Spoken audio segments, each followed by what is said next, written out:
Yeah, buddy. The review is here.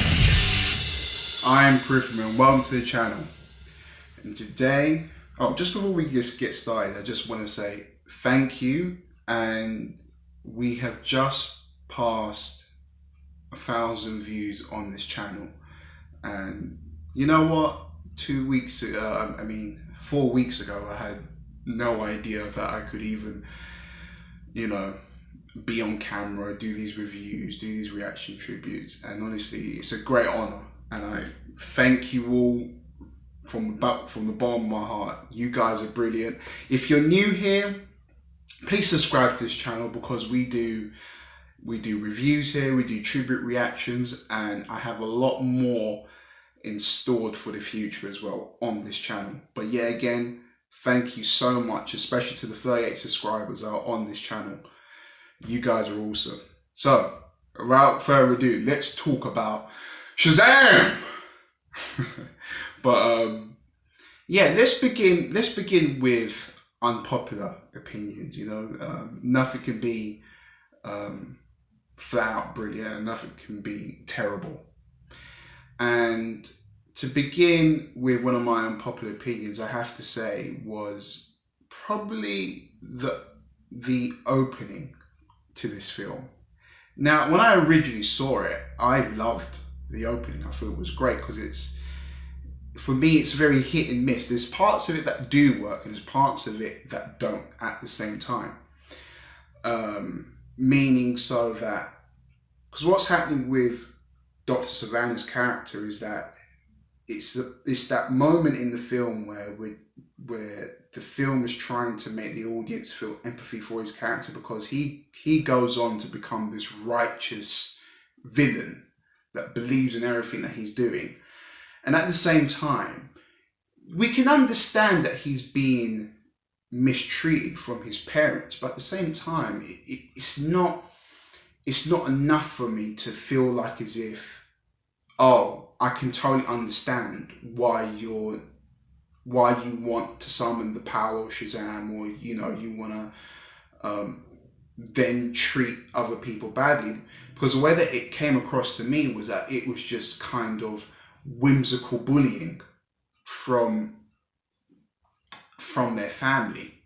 And it wasn't enough for me to be like, oh crap, like that's really bad, I feel so sorry for him.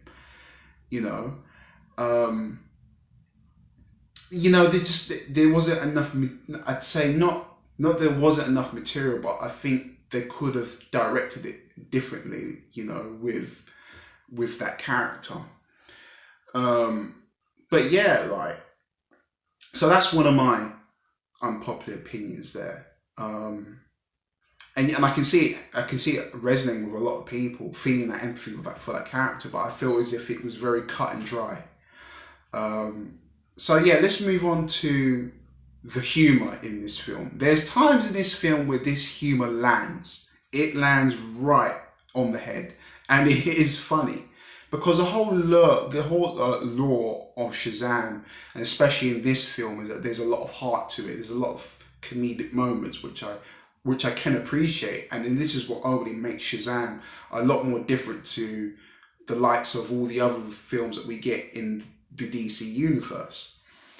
But when you go into the third act and it's to the point where now the world is at risk from this imminent threat, I would have liked a few of the jokes to be kind of cut out, and just for that one scene for the audience to enjoy the overall skill set and the prowess of the film,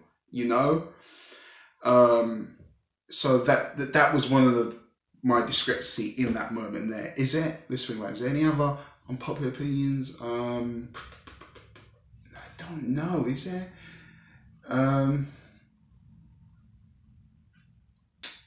Yeah, other than that, fine. Those are my the only things that that kind of just took me away from the experience of watching Shazam.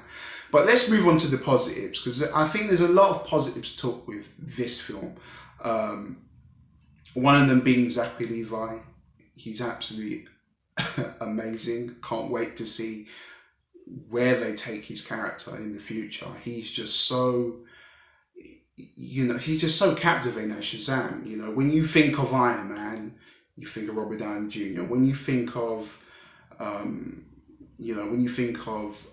Wolverine, you think of Hugh Jackman. And when you think of Shazam, you think about Zachary Levi. He put such a great homage to this character, and I absolutely loved it. He done a great job. Every scene that he was in, he completely embodied this young, exuberant child, and it was and it reminded the audience, what it was for some of us that are older, what it was to be like a kid, and just the way that it's overall directed. It's it's it puts you in the perspective of, if you were a kid, what would you go and do? And it shatters your expectations, because you'd think, oh yeah, if I had powers I'd go and fly, but no, you wouldn't, because if you're in society, you would do certain things. I mean, you've seen from the trailer that he goes into a supermarket to go get beer, and the way that he is and the way that he's so awkward in those situations are really funny to watch.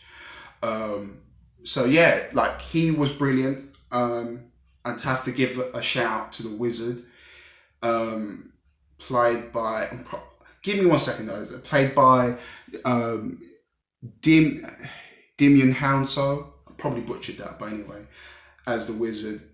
He was brilliant as the Wizard. And you know what?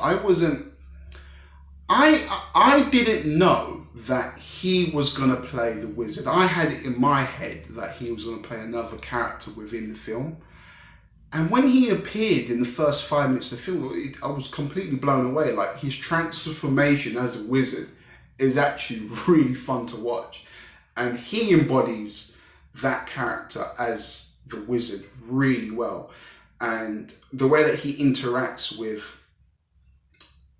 Billy Batson in that whole scene of the transformation into Shazam, and then you're learning about the whole history of the item and what it all means, and I thought that was really good.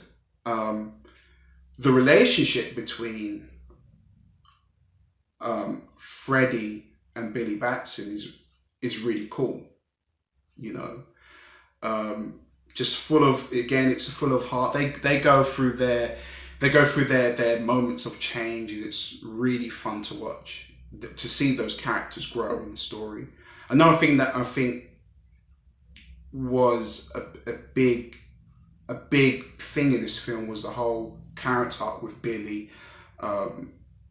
Ultimately, he is a flawed character, and this is what makes him interesting, because he makes jokes, because we have to remember he's still a kid, and in the beginning of this film you actually see him making mistakes, and for that one moment we look at him and we think, he's not really that likable. And I like that with films. I like when characters are flawed, because as we all know in life, nobody is perfect. So when they made that decision with his character, I loved it.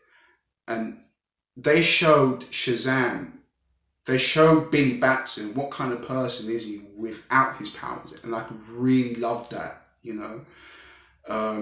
because there is a lot of heart to it, because he does spend a lot of the time in this movie looking for his biological mother. And, that story, that character between Billy Batson and his mum, that's heartbreaking, man.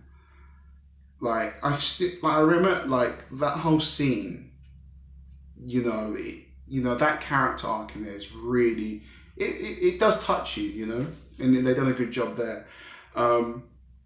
Dr. Savannah, on General, I loved the one scene of him in the press conference, and that there was a real changing point in the film. That's when I then realized, oh crap, this guy is the real deal.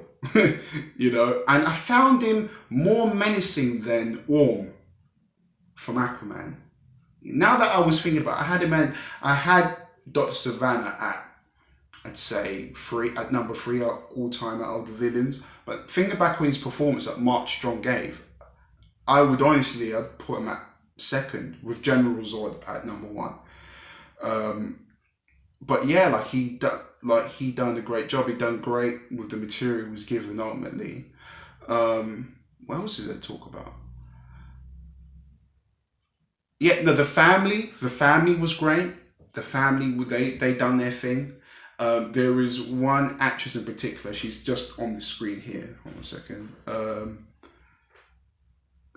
Faith Herman. She's a part of the Foster family, and she's hilarious. You know, whatever time they get, and there's really funny moments when the family all interact in certain moments in certain scenes, and they're funny. Me and my friends, there's one scene in particular. There's a nunchuck scene, and I swear I nearly cracked a rib laughing. It was that funny. it was that funny. But yeah, guys, look, overall, on the whole, this is a new solid addition to the DCEU. I thoroughly enjoyed it. I will give this film an 8 out of 10, buddies. But yeah, that concludes this movie review. Like, comment, and subscribe. Share this video. And bada bing, bada boom, I'll see you.